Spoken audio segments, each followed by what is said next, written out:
Hey guys, Barn Geek here. In this video we're going to talk about 5 ways you can earn a living or earn some extra income using our plans at barngeek.com.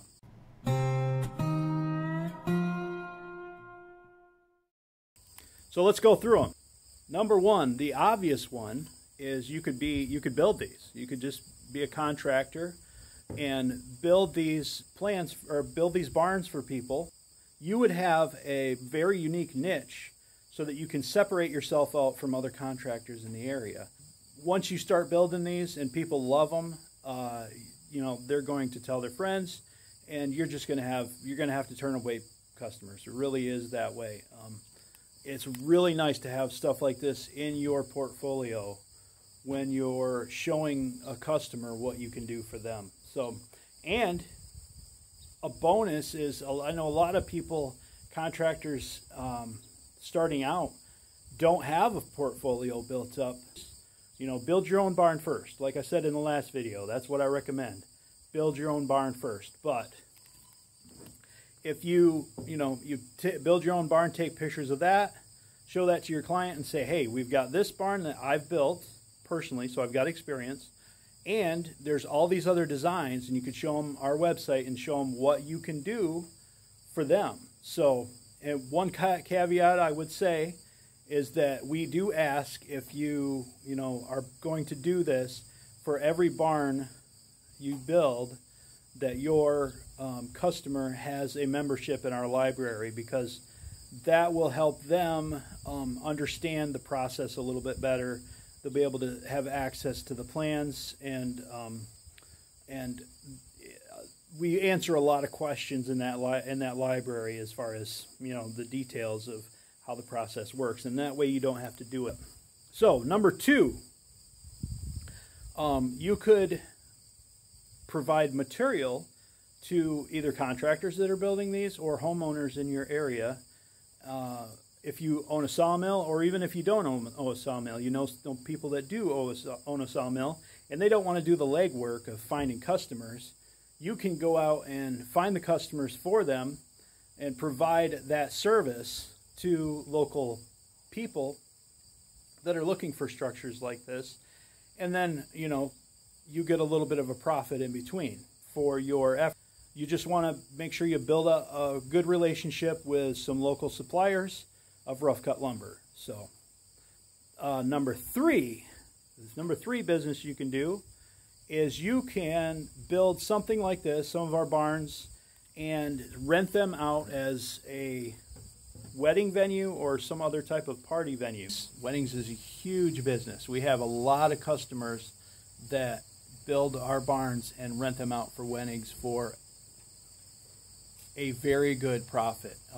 We had one in particular that he built something. Let's see, he built a 22 by 30 gambrel with lean-tos, fairly small barn where the couples used the barn as a backdrop, and he put up a large tent for people to sit in out of the shade.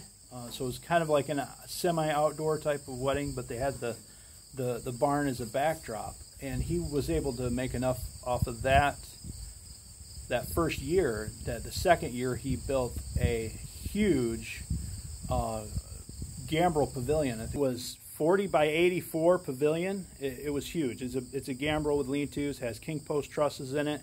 It's just a beautiful barn, and that plan is available in the library, and people really like that barn plan. The last I checked, he was getting $8,000 a weekend for that particular barn. So that barn, in the last, I think, 5 years since he's built it, has paid for itself many times over. So that is a huge opportunity for people that want to earn an income on their own land with a building that they built. So there's a lot of nuances to that. So you're going to have to do your research. A lot of legal things that you're going to have to figure out, like, as far as, can you build a commercial structure? Pavilion is a good way to get by some of those things, especially like the fire exit type situation. And you're going to have to check your own local jurisdictions to figure out what's allowed in your area. So you're going to have to do a lot of research before you invest your money into, you know, building a building like this, because oftentimes, you have local authorities that aren't very small business friendly, to put it mildly. So you're going to have to deal with that and do your research, because you could, you know, the higher the reward, as they say, the bigger the risk on the front end. So the more research you do, the lower your risk is going to be in that situation. But anyway, I digress. Get back to the list. Number four. This is a really good one too. You can build a small shed. We have shed plans in our library. We'll put up some pictures here to show you those. You can sell the sheds to local people that want to build, that want to have just a place to store their stuff, you know, just a shed business. The shed business is huge. It's a very big business. You could make a living easily just doing sheds, just building sheds. You don't have to build barns. You know, you could do it where you build the shed on site, or you can build the shed, you know, on your site and then take it to, you know, the final owner. That does require some equipment investment, so you're going to have to do that kind of research, but that's another business you could start. Number 5, you could build some sheds on your property and use them as cabins. You can build some of these pavilions on your property. You can enclose part of it and use it as a cabin with a porch and rent those out on sites like HipCamp or Airbnb. These things are hugely popular. These types of structures are hugely popular on those kinds of websites. People, especially if you have like a homestead where you have, you know, chickens or cows or sheep, that people can sleep out there in kind of next to the pasture with the sheep or the cows, and get to interact with nature, or with the country living real close. They love that kind of thing. So you could build a pavilion like this, put a couple hammocks up, or just, you know, allow people to pitch a tent underneath the pavilion, or use it as a kitchen structure. So lots of different things you can do with these kind of structures. I really want to encourage you guys to create local economies and create local businesses that will help our society be more resilient.